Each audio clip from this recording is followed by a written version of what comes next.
सारं काही तिच्यासाठी या मालिकेच्या आजच्या भागात आपल्याला पाहायला भेटणार आहे की मेघनाने निशीला गोळ्या दिल्यामुळे तिला सकाळी लवकर जाग येत नाही आणि ती आणि सलोनी मिळून घरातलं जेवणाचं बघत असतात. तेवढ्यात निशी येते आणि विचारते की आई, नीरज सर कुठे दिसत नाही आहेत, कुठे गेले का? मी त्यांना सगळीकडे शोधलं पण भेटले नाहीत. त्यावर मेघना म्हणते की अगं निशी, तो टाईमवरच गेला आहे, तुला उठायला उशीर झाला. हे ऐकून निशी म्हणते की अहो मला जागच नाही आला, मी अलाराम लावला होता पण तो वाजलाच नाही. त्यावर मेघना म्हणते की अगं तो अलाराम वाजत होता म्हणून मीच बंद केला. बोललं तू आराम करते, कशाला तुला त्रास, म्हणून मी बंद केला, तू आराम कर. यावर सलोनी म्हणते की काय नशीब आहे नीरजचं, बायको असताना त्याला उपाशीच जावं लागतं. यावर मेघना सलोनीला म्हणते की अगं उपाशी काय, तिची तब्येत बरी नाही आहे आणि तिला विकनेससुद्धा होतं आहे. निशी तुला आज बरं वाटलं नाही तर मी स्वतः तुला डॉक्टरांकडे घेऊन जाणार अशी निशीला म्हणत असते. निशी ठीक आहे म्हणते. इकडे चारूच्या हळदीची तयारी चालू असते. तिच्या हळदीला उमा आणि दादा खोत येत नाहीत. सगळेजण घरातले घरातच असतात. पहिल्यांदा मंजू हळद लावते. कोणाच्या चेहऱ्यावर हसू नसतं. लाली आपल्या मनात नसताना सुद्धा तिला कशी तरी हळद लावत असते.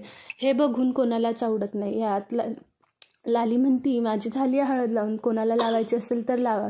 हे बघून कांता म्हणतो की लाली तुला लावायचे नसेल तर लावू नकोस, पण कमीत कमी इथे सगळ्यांचे तोंडे आधीच पडलेले, त्यात तुझी आणखीन भर नको. लाली म्हणते की हे बघा तुम्ही शांत बसा बरं का. यावर लगेच बंधू म्हणतात की लाली तू शांत बस ना, कशाला तू आणि भर घालतेस का. त्यानंतर लालीसुद्धा शांत बसते. मंजू तिकडे रडत बसलेली असते. ओवी त्या लॅबवाल्या रिपोर्टवाल्याला भेटते आणि सांगते की तुम्हाला मी हवे तेवढे पैसे देते, फक्त मला त्याची ओरिजिनल कॉपी हवी आहे. त्यावरून तो मुलगा म्हणतो की अहो मी तुम्हाला रिपोर्ट आणून देईल, पण त्यात माझी नोकरी गेली आणि माझं नाव पुढं आलं तर माझी कायमची नोकरी निघून जाईल. ओवी म्हणते की तुम्ही काळजी करू नका, तुम्ही फक्त मला रिपोर्ट आणून द्या, बाकी तुमचं नाव कुठेही येणार नाही याची गॅरंटी मी तुम्हाला देते. तो मुलगा म्हणतो की बरं ठीक आहे, पण या सगळ्यासाठी थोडासा वेळ लागेल. ओवी म्हणते की या वेळ तर नाही आपल्याकडे, मला हे सगळे रिपोर्ट उद्याच्या उद्या हवेत. तो मुलगा म्हणतो की अहो एवढा लवकर. ओवी म्हणते की हो एमर्जन्सी आहे आणि कोणाच्या तरी आयुष्य स्पॉईल होणार आहे, त्यासाठी तुम्ही एवढं करूच शकता ना. जर तुम्ही रिपोर्ट नाही दिले तर अख्खं आयुष्य उद्ध्वस्त होऊ शकतं. तो मुलगा म्हणतो की ठीक आहे मी प्रयत्न करतो, तुम्ही तेवढं पैशाचं बघा. हे ऐकल्यानंतर ओवी म्हणते की ठीक आहे, पैशाची तुम्ही काळजी करू नका, तुम्हाला पैसे सगळे भेटतील, फक्त काम उद्याच्या उद्या झालं पाहिजे. तो मुलगा बोलतो की ठीक आहे. ओवी म्हणते की मला तुमचा नंबर द्या, म्हणजे तुम्ही मला त्यावर फोन करचाल. तो मुलगा म्हणतो की ठीक आहे आणि तो त्याला नंबर द्यायला लागतो. ओवी त्याचा नंबर घेऊन त्याला मिस कॉल देते आणि म्हणते की हा माझा नंबर आहे, तुम्ही नोट डाऊन करून घ्या. इकडे निशी आपल्या कामात बसलेली असते. तिला नीरजची आठवण येते. नीरज लवकर येतो आणि आई आई म्हणून ओरडायला लागतो. तो म्हणतो की मॉम मी आत्ता बँगलोरला निघालो आहे, त्या बँकेत काही डॉक्युमेंट सबमिट करायचे आहेत, त्यासाठी मला उद्याच जावं लागेल. तर आजच जावं लागेल म्हणजे उद्या मला आराम करता येईल. हे ऐकून निशी म्हणते की काय सर मला तुम्हाला सांगायचं होतं. त्यावर मेघना म्हणते की बरं ठीक आहे नीरज तू जा. त्यावर नीरजचे वडील म्हणतात की मग तू निघालाच आहेस तर मग निशीला सुद्धा घेऊन जा.